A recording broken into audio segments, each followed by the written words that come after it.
Good morning. Our topic is all about rounding decimal numbers.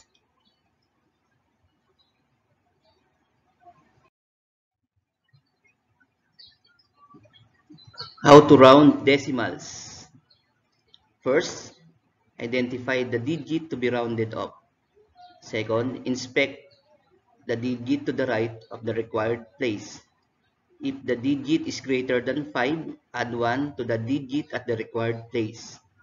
If the digit is less than 5, retain the digit at the required place. Then draft all the digits to the right of the required place. Example, how to round 314 thousands to the nearest hundreds.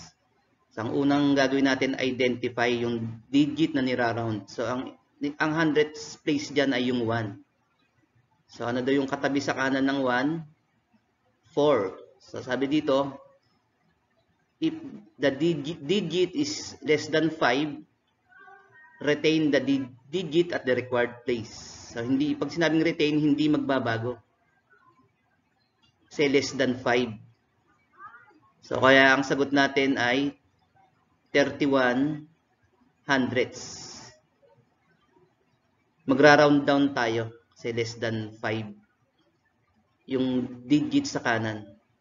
Example number 2. 4,578 ten thousandths. Rounded to the nearest thousandths is 458 thousandths. So, kasi niraround natin na digit ay 7, kasi yun yung thousandths place. Ano yung nasa kanan ng 7? 8. So, greater than 5 yun. Pag greater than 5 daw, mag-a-add tayo ng 1 doon sa niraround na digit. So, 7 plus 1 is 8. So, kaya 458 thousandths. Kasi yung katabi niya sa kanan ay greater than 5, yung 8. Tawag doon ay round up.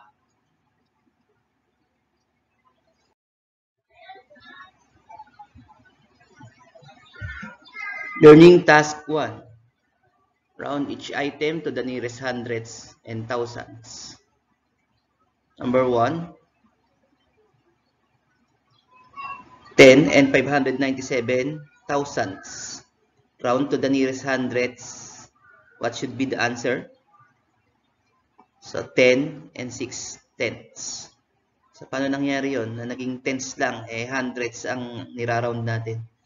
So, ang hundreds place dyan ay 9. Ang katabi ng 9 sa kanan ay 7. So, sabi sa rules, pagka daw 5 or greater than 5, magdadagdag tayo ng isa. So, yung 9 magiging 10. So, magke-carry tayo ng 1 sa 5, kaya madadagdagan ng isa yung 5, kaya naging 6 tenths. Since na 0 yung nasa kanan niya, idadrop down na natin lahat ng digit na nasa kanan. Kaya 10 and 6 tenths. How about round to the nearest thousands? So, the answer is 10 and 597 thousandths. So, since na walang katabi yung 7 na niraround natin, nasa thousands place, as is, hindi magbabago. Kaya 10 and 597 thousandths. Number 2, 30 and 4,554 ten thousandths.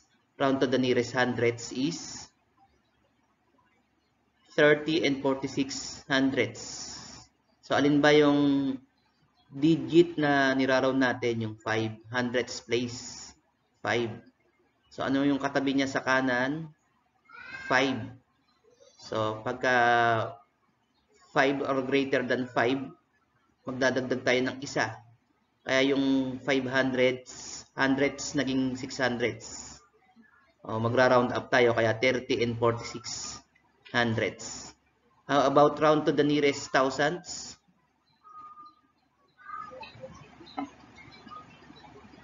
30 and 455 thousandths. Kasi yung thousands place o digit na niraround natin ay 5. Anong katabi ng 5 sa kanan? 4. So, less than 5. Hindi magbabago yung digit na niraround natin. Kaya 5 pa rin. Kaya 30 and 455 thousandths. 3. 234 and 1,710 10 thousandths. Round to the nearest hundredths. 234 and 17 hundredths. Kasi ang hundredths place dyan ay yung 7. O yung digit na niraround natin ay 7. Anong katabi niya sa kanan? 1. O less than 5. Round down, hindi magbabago yung digit na niraround natin. Kaya 234 and 17 hundredths. Round to the nearest thousandths. 234 and 171 thousandths. Alin yung digit na niraround natin? 1. Thousandths place. Ang katabi niya ay 0 sa kanan. So, ibig sabihin, hindi magbabago yung 1. Kasi less than 5 yung 0. Kaya 1 pa rin. Kaya 234 and 171 thousandths. Number 4. 16 and 3,486 10 thousandths. Round to the nearest hundredths. 16 and 35 hundredths. Alin dyan yung hundredths place? Yung 4. Anong katabi ng 4? 8. So, pagka greater than 5 or greater than 5, mag-a-add tayo ng 1 doon sa digit na niraround. So, 4 plus 1, 5. Kaya 6 and 35 hundredths. How about round to the nearest thousandths? 16 and 349 thousandths. Alin ang thousandths place dyan? Yung 8. Anong katabi ng 8 sa kanan? 6. So, greater than 5. Kaya plus 1 dun sa 8. Number 5. 40 and 5,732 10 thousandths. Round to the nearest hundredths. 40 and 57 hundredths. Alin dyan ang hundredths place? Yung 7. Ano yung katabi niya sa kanan? 3. So, less than 5, hindi magbabago yung digit. Kaya 40 and 57 hundredths. How about round to the nearest thousandths? 40 and 573 thousandths. Alin ang thousandths place? Yung 3. Anong katabi niya sa kanan na digit? Yung 2. Kaya less than 5, as is, hindi magbabago. Kaya 40 and 573 thousandths. Learning task 2. Get the quotient of each item up to the nearest 10 thousandths place.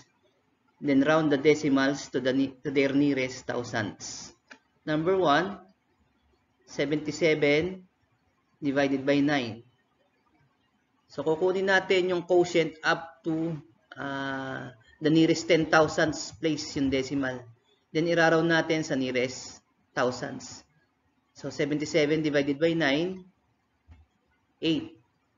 8 times 9, 72. 77 minus 72, 5. So, para magkaroon tayo ng decimal na quotient, magdadagdag tayo ng 0 sa dividend, then i-bring down natin sa remainder. So, nagdagdag tayo ng 0, bring down sa 5, magiging 50. 50 divided by 9, 5. Then, maglalagay tayo ng decimal point, aligning it to the decimal point of the dividend. So, 5 times 9, 45. 50 minus 45. 5 ulit. Ganun ulit. Mag-bring down tayo ng 0. 50 ulit. 50 divided by 9. Siyempre, 5 ulit. 5 times 9, 45. So, kung makikita natin, repeating quotient to. So, walang katapusan na 5, 5, 5, 5. So, ibig sabihin, ang kanyang quotient sa nearest 10,000s place ay 8 and 5,555 10,000s. Then, iraround natin yung thousands place, nearest thousands place. Ang thousands ay 5. Katabi ng 5 ay 5. So, round up, plus 1 sa 5. Kaya ang kanyang sagot ay 8 and 556 thousandths. Round up tayo. Number 2, 45 divided by 7. So, ang quotient niya sa nearest 10,000s place ay 6 and 4,285 10,000s. Then, iraround natin to sa nearest thousands. So, ang thousands place dyan ay yung 8. Ang katabi ng 8 ay 5 sa kanan. So, plus 1 kasi round up. So, yung 8 magiging 9. Kaya ang sagot natin ay 6 and 429 thousandths. 3, 56 divided by 9. So, ang quotient niya sa 10,000s, nearest 10,000s place ay 6 and 2,222 10,000s. I-round natin sa nearest thousands ay 6 and 222 thousandths. Kasi ang katabi ng 2 ay 2. As is, hindi magbabago kasi less than 5. Kaya ito ang sagot. Number 4, 64 divided by 7 is 9 and 1,428 10,000s. Ang quotient niya sa nearest 10,000s place. Now, iraround natin sa nearest thousands. Ang thousands digit dyan ay 2. Ang katabi niyang number sa kanan ay 8. So, greater than 5. Plus 1 yung 2. Round up.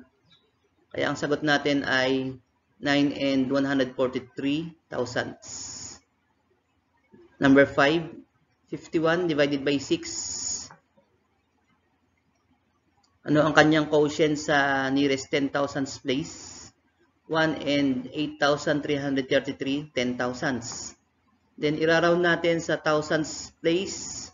Ang katabi ng 3, itong 3 na ito ang thousands place. Katabi niya ay 3, so less than 5.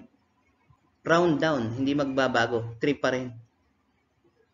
Kaya ang sagot ay 1 and 833 thousandths.